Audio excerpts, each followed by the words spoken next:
They look like us, talk like us, even seem to think like us. And yet they are not.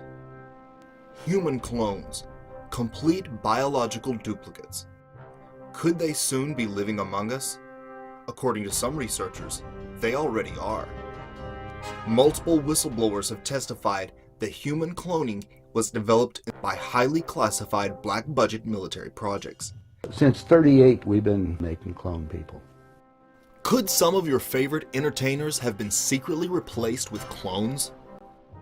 What about politicians or world leaders? Welcome to a brave new world of human cloning, where complete duplicates of anyone living or dead can be created to order. Have I met a clone? Yeah, I think I met some clones before. See? Really? So there's clones amongst us. Now, with stunning new scientific breakthroughs, and several celebrities, including Nicki Minaj and B.O.B., tweeting about human cloning, what was once relegated to the realm of science fiction now appears to be a reality. It's time to take a closer look at human cloning.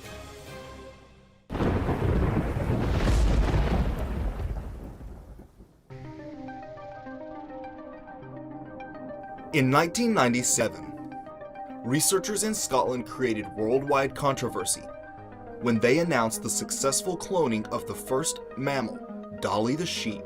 Cloning. Cloned from an adult sheep in a laboratory. The first adult mammal to be successfully cloned. The news was that scientists in Scotland had successfully cloned a sheep in a laboratory. If a lamb, why not a man? The front page of Time magazine asked, "Will there ever be another you?" January 24th, 2018. Scientists at the Chinese Academy of Sciences and Institute of Neuroscience in Shanghai announced the first successful cloning of a rhesus monkey, breaking a key barrier to the development of human clones. But is this achievement really the first of its kind?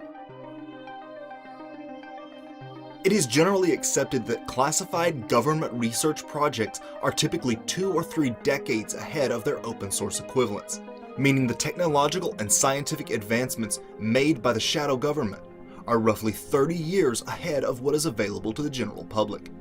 Oh, now you know we're going about cloning. Cloning techniques, since 1938, they've been making clone people. There's 8 countries making clones. I have a doctor friend that all it does is treat the clones.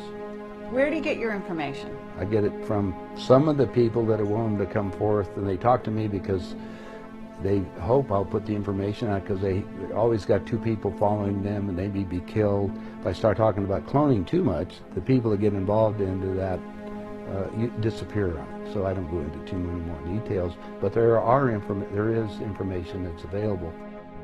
If you guys can rent a video, the boys from Brazil, rent it, because in it, it gives you the exact way how our government's been making people. Really? Yeah, different method. I mean, making people meaning temporary people? No, walking, talking ones. Meaning through genetics? You're not talking about that? Well, let me tell you. The movie shows it, but I'll share it with you right now. All right. All I need to do is take 2 cells off of your body, yours. Uh-huh.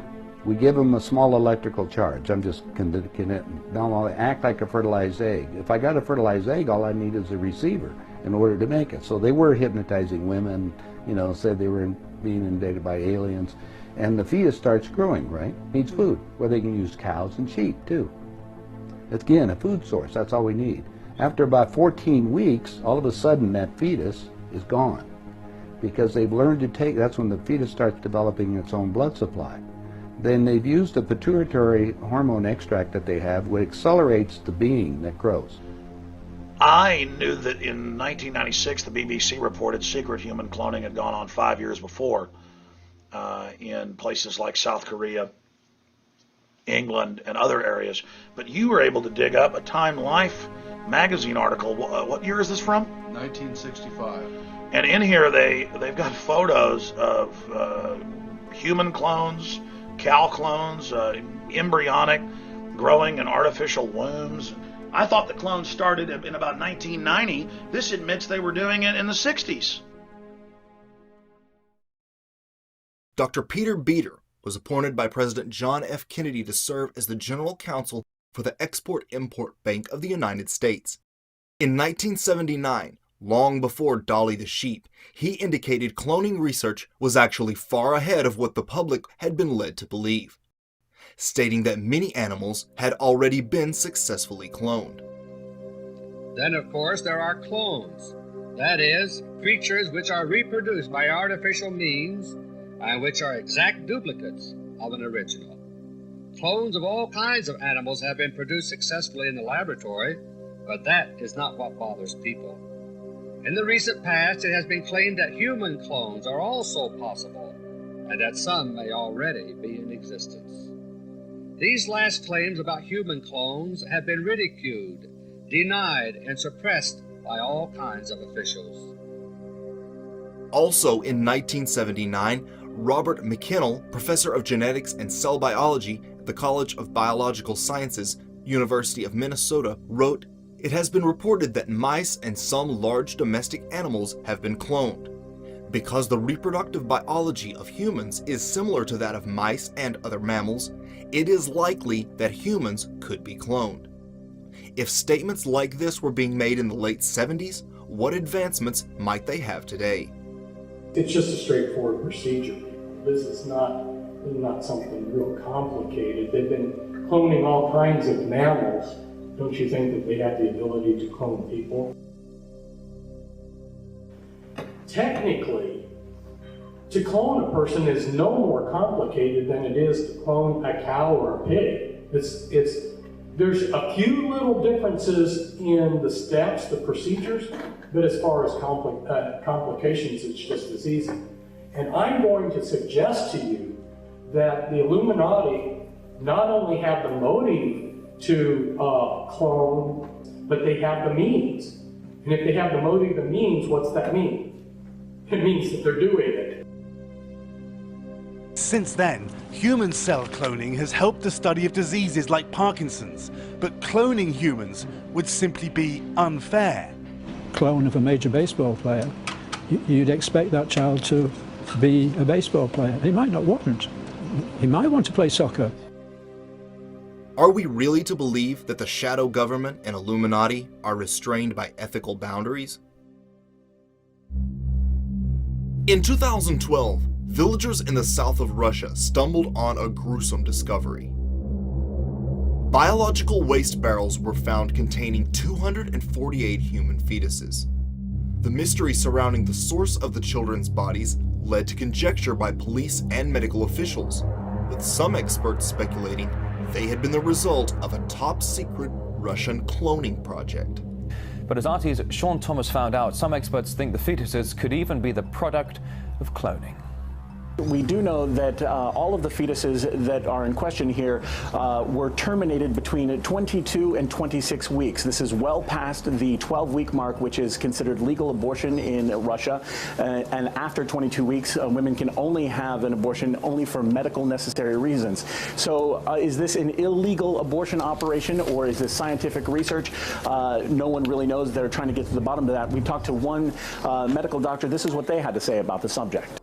This looks like some sort of thriller where organs were removed from fetuses to extract essences that theoretically can be used to rejuvenate people. It may sound a bit fantastical, but these fetuses could have been the product of cloning, despite its universal ban. And that's why they were thrown out like that, since these were not future human beings, but half human, half artificial creatures. One of the most common motivations for cloning is for replacement organs. Theoretically, a clone could be created from which healthy replacement organs could be harvested, with the exact same DNA. Now, the reason was that our scientists were all excited because we could have spare parts. If you need a heart or a liver or anything, you won't have any rejection. It's your own DNA, right? Okay. What if somebody were to create a carbon copy of themselves just simply to have some spare parts? If your heart goes or your lung fails, well, now you've got an exact copy that should be able to get implanted right into your body and you're good to go. Such a scenario is depicted in the 2005 thriller The Island. You're clones. You're copies of people out here in the world. What? Clones? What? Copies? What are you talking about? Some hag trophy wife needs new skin for a facelift, or one of them gets sick and they need a new part. They take it from you. But why celebrities? There are many reasons why an entertainer might be a top choice to be cloned. Entertainers are themselves valuable commodities, earning mega millions for their record companies and studios. However, if they decide they want to quit or something tragic happens to one of them, studios stand to lose considerable investment. Replacement clones are easier to control and manipulate, attracting less attention than an outright assassination and allowing the owners to regain control and continue earning money. The Illuminati are said to have cloned many celebrities. You ever met a clone? This is one Have I of met a most clone? intense Yeah, I combos. think I met some clones before. See? Really? So there's clones amongst us. The rapper Gucci Mane was sent to prison for possession of a firearm by a convicted felon. But it was his return less than 3 years later that sparked controversy among fans. Not only had the rapper lost a considerable amount of weight, but his speech and mannerisms seemed to have changed as well. He told me, yeah, we gotta get you in. Too gangster. Keep the scrap. Get what the nigga Blue said, man. That's why I fought him to the day. Yeah, I just had to sit down about you. Yeah, we ain't gonna let you in. Yeah, I be robbing too much. But we fuck with you. What do you want for lunch for today? Just fruit, veggies, and water. That's light. it? Very light. I wanted to go light but excessive. Oh. Clean but opulent. Some even speculate that people from the past are being cloned and brought to life again as leading actors or musicians. Such theories point to the uncanny resemblance some stars show to figures from the past. Talent can be hard to come by. Imagine a world where legendary musicians or artists could be brought back to life. What would a modern-day Mozart create? Obsessed collectors will pay ungodly amounts for memorabilia owned by their favorite stars. But the ultra-wealthy could have the real thing brought back to life for their amusement. The elite have fiendish desires. If, for instance, one fantasized about a particular starlet, they could have a clone of them made as a sex slave. Politicians could be using clones as doubles for speaking events, etc. Having body doubles and lookalikes has long been common for world leaders. Also, if a genuine candidate was elected president and didn't acquiesce to the shadow government's control, he or she could be replaced with a clone under MK Ultra mind control. Several celebrities have tweeted about human cloning or cloning centers. Others seem to be giving cryptic references in songs or music videos.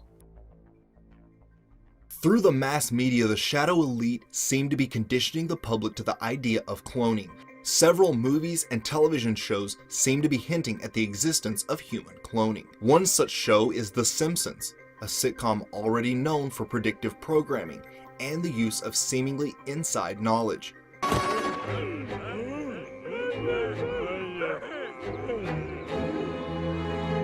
And Family Guy, in which Stewie makes a clone of himself called Bitch Stewie. I needed some kind of an errand boy to do all my nitpicky pain-in-the-ass stuff, so I cloned myself. You cloned yourself? Were you deaf? What? The New York Times recently revealed that Barbara Streisand had cloned her beloved dog. The fact that pet cloning is now available for those willing to pay $50 grand raises the likelihood that in the near future it would be possible to actually pay for human clones. Could it be the New York Times story was done to gauge the general public's reaction to the prospect of cloning and the various ethical issues it raises? So do you believe human cloning is taking place?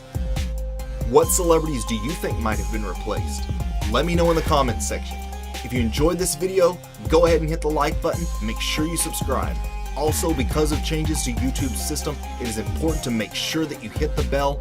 Otherwise, you may no longer see new uploads from this channel. I want to give a special thanks to my Patreon insiders over at patreon.com for supporting this channel and making documentaries like this possible. If you'd like to support this channel on Patreon, click the link in the description below.